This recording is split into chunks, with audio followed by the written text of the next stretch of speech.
மோர் குழம்பு வைக்கிறதுக்கு சொல்கிறேன். முதல்ல ஒரு வானிலையில் கடுகு தாளிச்சு பெருங்காயத்தையும் தாளிச்சு விட்டு என்ன பண்ணணும், நம்ம தயிர் ஒரு 2-3 கப்பு எடுத்து வச்சுருக்கோம். அதுக்கு தேவையானது ஒரு தேங்காய், ஒரு திருவல் கொஞ்சம், 2 வத்த மிளகா, ஒரு பச்சை மிளகாயை கொஞ்சம் வச்சுருக்கணும். இஞ்சி பல், கடலைப்பருப்பும் அரிசியும் நினச்சி அதை சேர்த்து அரைச்சி வச்சுருக்கணும். வெளியில் அவ்வளோதான். இப்போ அது கடுகு வெடித்ததுக்கப்புறம் இப்போ என்ன பண்ணணும், இந்த தயிரை தூக்கி அதை கொட்டி தேவையான அளவு உப்பு போடணும்.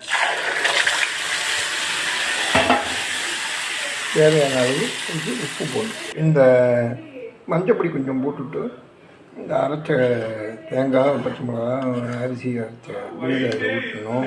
நல்லா அதை கொதிக்க விட்டோம்னா, நல்லா கொதிச்சுட்டோன்னா ஒரு கொதிக்க விட்டு பச்சை வாசனை போக இறக்கிட்டோம்னா அருமையான சுவையான மோர் குழம்பு. இதில் பூசணிக்காய் தாளம், வேறு ஏதோ வடகை